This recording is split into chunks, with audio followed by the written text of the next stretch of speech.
In this short video, we're going to look at clinical negligence or personal injury claims involving individuals who suffered incomplete spinal cord injuries. These claims have their own special challenges, and there's a risk of underestimating the extent of long-term disability and hence undervaluing the claim. Now, in our talk, I'm ably assisted by Dan Clarke, and Dan's going to start with the basics. So, Dan, what is an incomplete as opposed to complete spinal cord injury? Well, as we know, spinal cord injury can occur at different levels of the spinal cord. In a complete spinal cord injury, all functions below the injured area are lost. That's the definition of a complete spinal cord injury. And an incomplete spinal cord injury, motor or sensory function below the level of the injury is preserved, at least to some degree. So the completeness refers to the function rather than the severity or the injury or how badly damaged the spinal cord is. To be classified as incomplete, there must be some preservation of sensation or motion in the areas innervated by the S4 to S5 level of the spine. That's the very lowest level of the spine. And how are such injuries classified usually? Well, classification's a challenge. They're classified in numerous different ways. One way is by the level of the spinal cord at which the spinal cord is damaged. So at each level of the spinal cord, spinal nerves branch off from either side of it to an exit between a pair of vertebrae to innervate a particular part of the body. And the part of the spinal cord that's damaged corresponds to the spinal nerves at that level and below. So injuries can be in the cervical spine, that's abbreviated to C1 to 8, thoracic spine in the middle, T1 to T12, lumbar at the base of the spine, or sacral or sacral at the very base of the spine, S1 to S5. The person's level of injury is defined as the lowest level of full sensation and function. Paraplegia occurs when the legs are affected by the spinal cord damage. In thoracic, lumbar or sacral injuries, tetraplegia occurs when all four limbs are affected. So that's the first way of classifying it. Another way is by cause, traumatic or non-traumatic.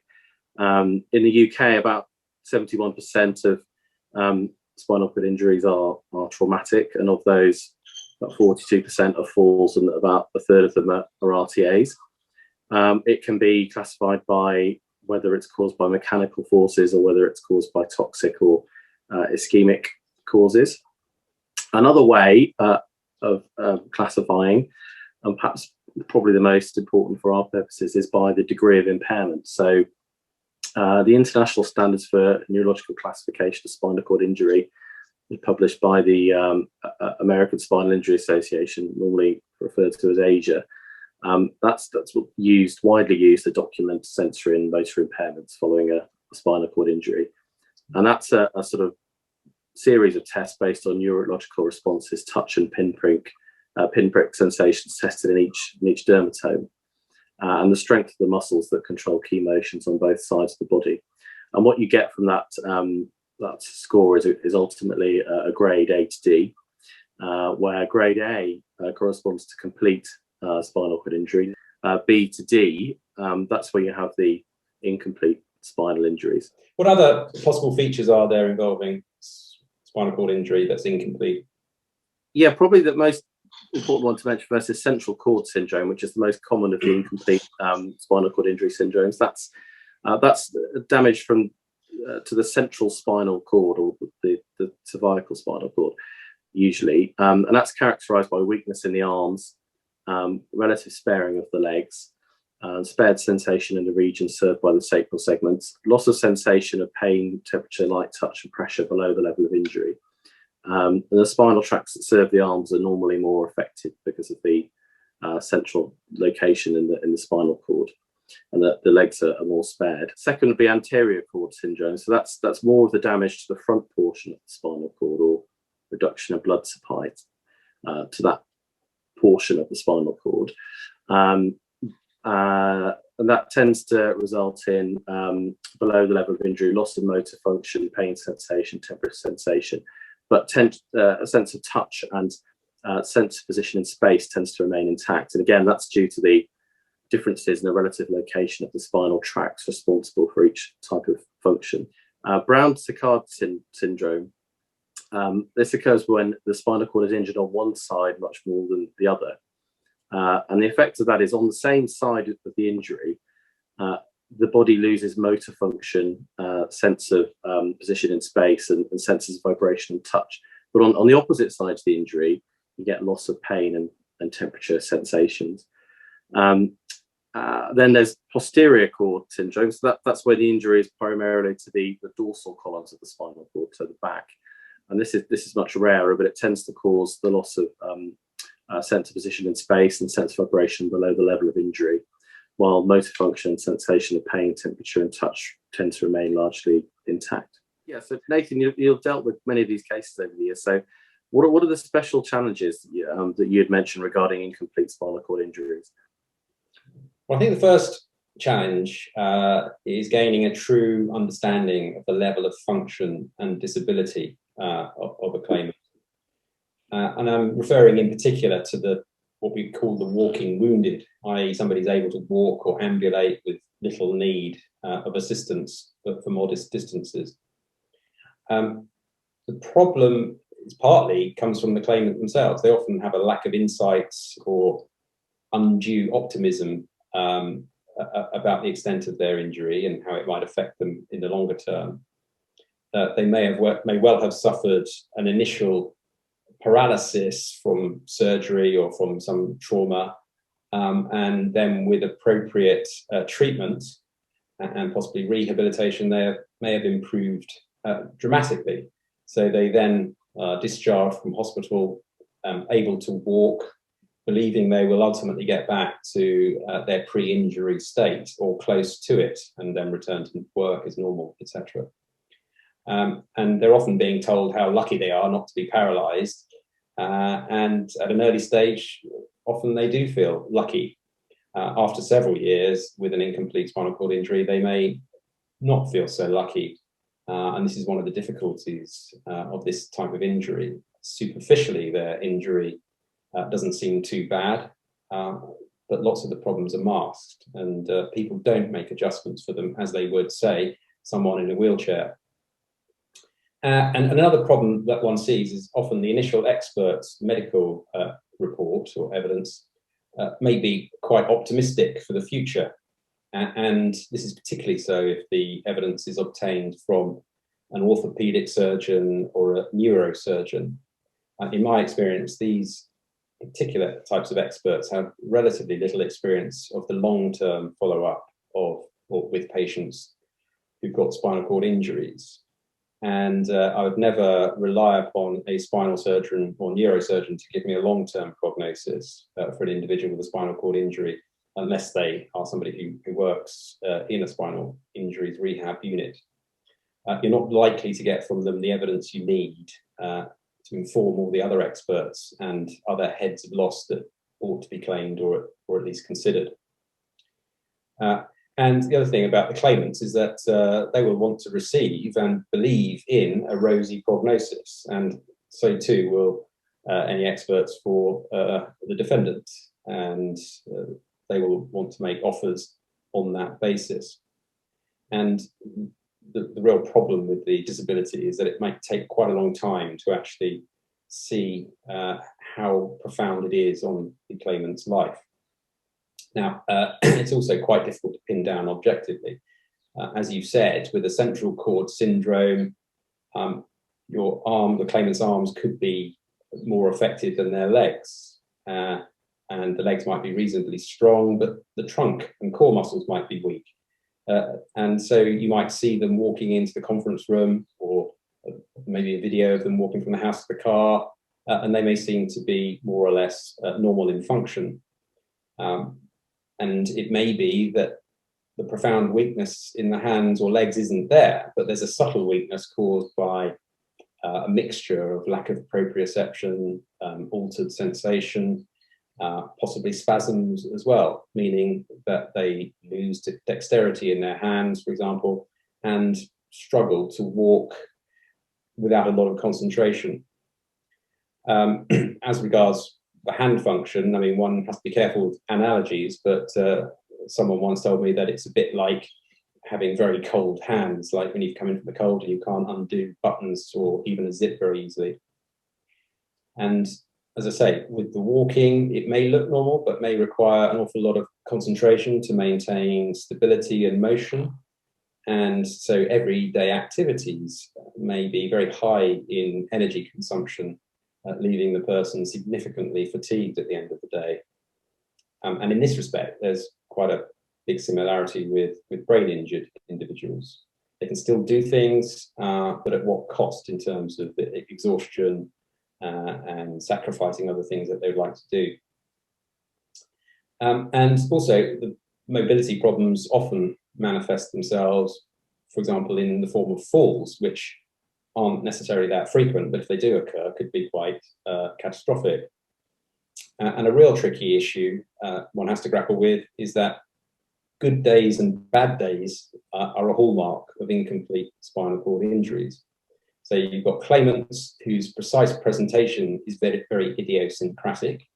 No two people with an incomplete injury are identical in function, and there can be significant variability day to day, even within the same claimant. And also, claimants may not be fully aware of how much toll it's all having on them and on their loved ones. So it sounds as if early settlement in a case like this is something that's fraught with danger. Yeah, absolutely. Again, it's similar to a brain injury case where it really takes a long while for the claimant to get the insight into their disability and what changes they're going to have to make in their lifestyle to accommodate it and in their workplace, etc. Before you can make a proper assessment of the value of the claim and how it's going to impact them in the future. So who should be the lead expert? Always a consultant from a spinal injuries rehab unit, in my opinion, someone with long experience of management of people with spinal cord injuries and incomplete spinal cord injuries. The trouble is there's a very limited pool of these experts, but I really don't think a claim can be properly quantified without one, and that applies to both sides. So a lot of spinal cord rehab consultants will be able to grapple with a number of areas which a spinal consultant and a neurosurgeon won't be able to deal with, such as bladder and bowel function, pressure sores, tissue viability, contractures, autonomic dysreflexia, syrinx risk, the effects of aging, and life expectancy. Now, how well the claimant is going to do in the long term is the big issue. More important in terms of quantum often than how they're doing at the current time. And we need to look 20 years or plus into the future to see what their function is going to be like. Another problem is going to be whether they're doing too much now and letting themselves in for the risk of accelerated problems if they don't moderate their lifestyles. Returning to pre-injury levels of activity may well lead to overuse syndromes or generally speed up the aging effects. For example, walking with an abnormal gait can lead to all sorts of complications and a heavy toll on the affected joints, such as the hips, knees, ankles, and especially joints in the lower back. And deterioration after rehabilitation actually can be surprisingly quick. So it's usually better to see how the claimant manages over an extended period post-injury and post-rehabilitation before trying to quantify the claim, as we mentioned earlier. And rehabilitation is another issue that I've come across with these patients. Some will have missed out on spinal rehabilitation in an inpatient unit altogether because their injury wasn't seen as severe enough or there just wasn't availability. Many will have had only limited community rehabilitation, if any. Care and therapy programs would have been harder to qualify for. And even if they did get inpatient rehabilitation, it may have been much shorter than for people who are wheelchair bound, for example. And ultimately, they may have only had limited contact with others with similar injuries to themselves. And without decent rehabilitation from a spinal cord specialist, their education about managing their injury may well be missing. What about experts in other disciplines? Well, generally, you're going to want the same sort of experts you have in a complete spinal cord injury case.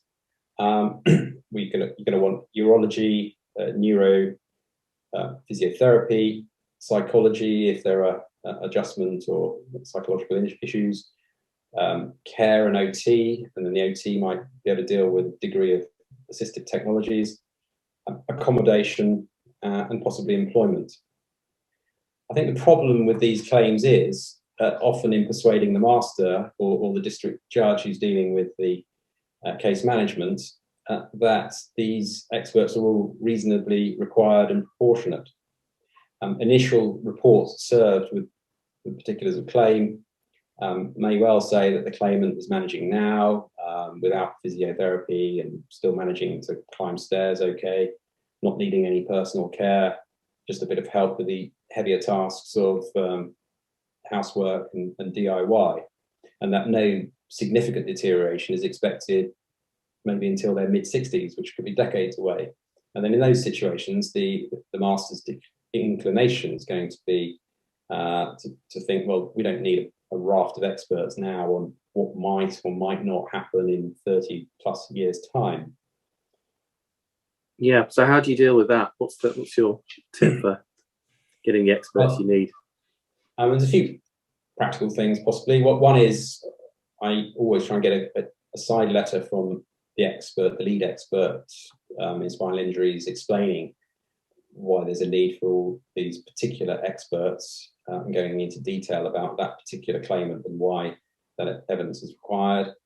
I might invite the court to opt for a single joint expert in the first instance. With some of the disciplines, urology and physiotherapy usually aren't so controversial. The main thing is it's important to get the master to understand the extent of disability. Again, this is where analogies can come in handy. And I relate to one judge what the claimant had told me, which is that he was a 25-year-old man in the body of an 80-year-old, or at least that's how he felt with his injury in terms of his mobility, his strength, and stamina. And that really brought home to the judge, what his problems were, and asked the question, what's he going to be like in another 30 years' time, let alone another 50 years' time. The other thing will be to drill down into the details well before that case management conference to fully understand more about the current functional difficulties and prognosis. And a good example is with accommodation. So claimants may be able to manage stairs with a handrail at the moment, but how high is the risk of falls? I mean, that's an issue that's often overlooked. Yeah, falls occur frequently and often have significant consequences among ambulatory individuals with spinal cord injury. In a study of patients with incomplete spinal cord injuries by Brotherton and Krause in 2007, 75% of the participants sustained at least one fall over the previous year. Even though most of the injuries are minor, 18% of the fallers sustained a fracture and 45% reported reduced ability to get out into the community and engage in productive activity. So we need to find out the falls history of the individual claimant, get them to keep a diary is helpful, and details of the likelihood of falls and near falls is going to be a prominent issue. And any one fall could obviously cause further fracture or injury, but with somebody who's got a compromised spinal cord or a narrowed spinal canal, a fall could actually be catastrophic. And so, again, one needs to look at how falls can be prevented around the home. Obviously, that means step-free access wherever possible, and logically, removing stairs from the equation can eliminate falls and the risk of falls quite substantially. And one needs to analyse how the claimant manages with stairs, for example. Can they carry things up and down stairs? and have sufficient purchase on the banisters? If not, how are they going to manage if they have children in the future, baby or a young child to care for? Imagine a young mother with a spinal cord injury having to walk up and down stairs in the middle of the night and being woken and have to go and change a bottle, or a father who might be sharing that role. So that's an issue that's often overlooked, and might be a good reason for them to not to have single-story accommodation at an earlier age than when they may deteriorate. In another recent study of over 1,300 patients with traumatic spinal cord injury, the ambulatory ones were found to have the highest rate of subsequent injuries due to a variety of causes, but those included falls. Gait analysis can be quite a useful assessment for the claimant to undergo in order to provide objective evidence about their compromised balance and what steps could be taken to improve their mobility and reduce the risk of falls. Another analogy, I had a client with an incomplete spinal cord injury, and she made the point that her lack of proprioception when walking meant that although she could manage stairs, it was often as if you missed the last step. You know what it's like when you go downstairs and you somehow miss the bottom step and you take two at a time and then you're suddenly off balance. And she said it's horrible feeling. Walking all the time is like that. And so trying to get some evidence before the court which paints the picture and as to why you're going to need an accommodation expert, why you're going to need to be considering single-story accommodation. It doesn't always come out in fairly vanilla type reports. Well, one thing you mentioned earlier was employment consultant in the list of other experts you might want permission for. And the thing about incomplete spinal cord injuries is they vary hugely, and some people will not be able to work again, and some people will, and lots in between. So yeah, let's talk about the employment consultant and the role they can play. Yeah, well, I think the role for the consultant is, like most cases, it's probably reserved for claims where the job which would have been performed by the claimant is one that doesn't fit easily into the ASHE categories or new earning survey or whatever, where you can just look up the sort of career earnings. One claimant described to me how he could work his normal 5-day week, but every second weekend he would completely crash and have to sleep for most of the weekend.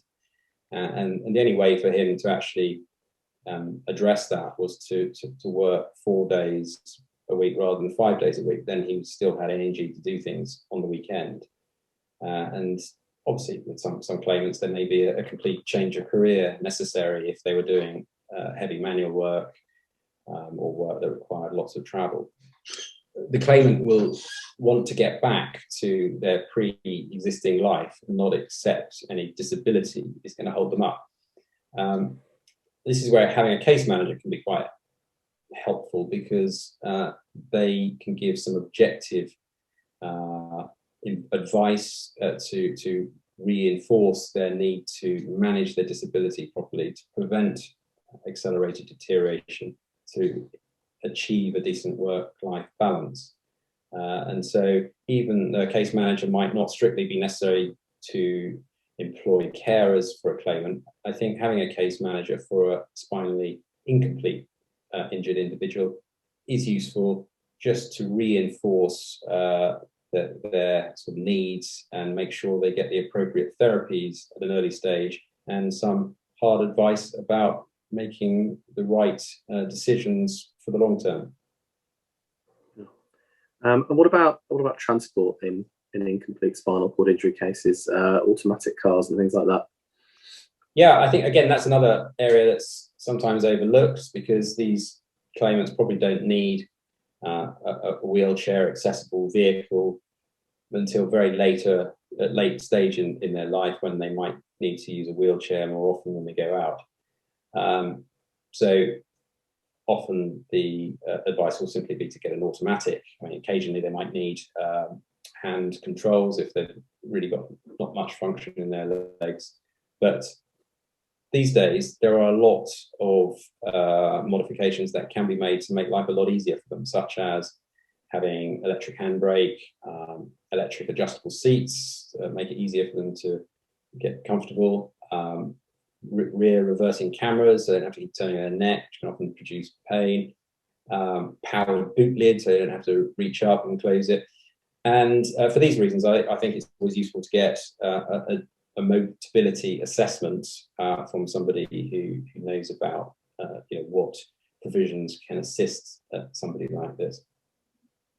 What are the other main problems for people with incomplete spinal cord injuries in this type of case?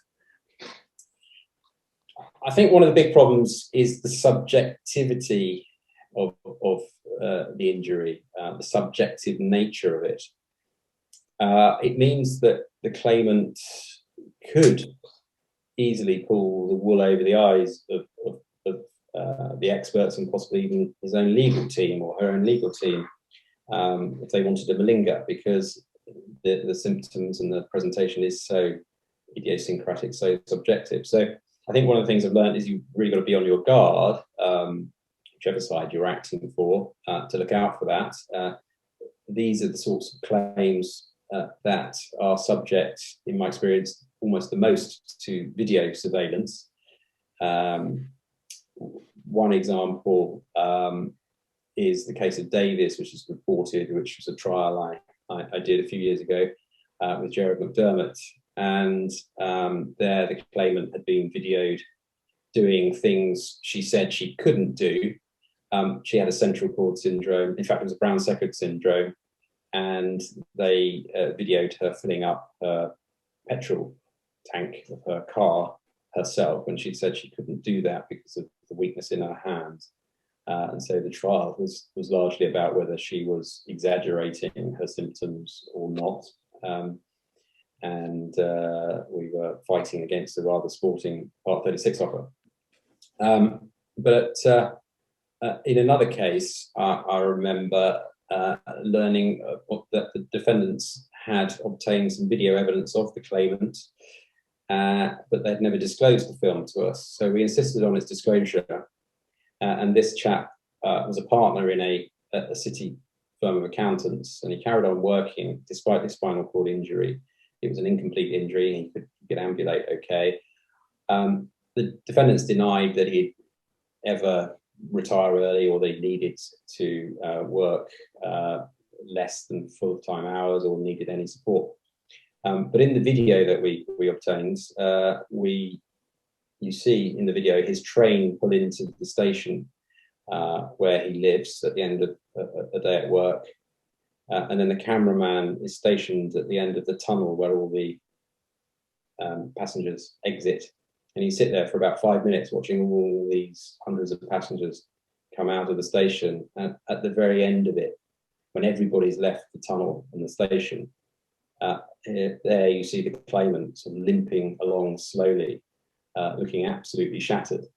He'd come out last to avoid getting bumped and knocked by the crowd because of his weakness, if you like. And it just showed how disabled he was. And he was more disabled than I think even anyone on his own side had realised. And so that was very helpful evidence for the claimant. But sometimes, you can get it if you need to. It's a little bit contrived, but a day in the life type of film can be useful just to see how people function in their everyday lives. As I say, a lot of things aren't very easy objectively to measure, but if you see somebody trying to do up buttons or type at a keyboard or whatever and they're struggling, a video of that is often worth 1,000 words. A couple of other cases I've been involved in with incomplete spinal cord injuries actually involved dissociative disorders. So we thought that there had been an injury and that the symptoms being presented by the claimant related to the spinal cord injury, but in one of them at least, the symptoms weren't consistent with the level of injury in the spinal cord. So their injury had been at L2, L1, L2 level, but the symptoms they're complaining of was at a much higher sort of thoracic level of the spine. And it turned out that most of their apparent disability was a dissociative disorder, and its prognosis was really down to treating the psychological disorder rather than any long-term physical disability. What about life expectancy? Yeah, well, this is an area, it's got to be very tailored to the individual. I think statistics are of limited use the better the function of the claimant. If deterioration is likely to be minimal for the claimant, then the effect on life expectancy logically would be minimal as well, and vice versa. And so I think you've just got to be careful and be aware of the, I think, oft seen approach, usually from defendant experts, which is to say that the long-term effects on the claimant will be minimal. They don't need much care. They're not going to have much deterioration, but somehow they're going to lose 5 or 10 years off their life expectancy, and that really doesn't make any sense. It needs to be probed quite carefully. So you mentioned earlier, Nathan, the case of Davies and Bradshaw. That's one of your cases from 2008. It's reported at 2008 EWHC 740. It's a really good example of some of the things that we've been talking about today. It was involved a claimant who had an Asia D classification of incomplete spinal cord injury, issues of surveillance and I think employment consultant evidence as well. So would be a good thing to read if you're interested in these sorts of issues.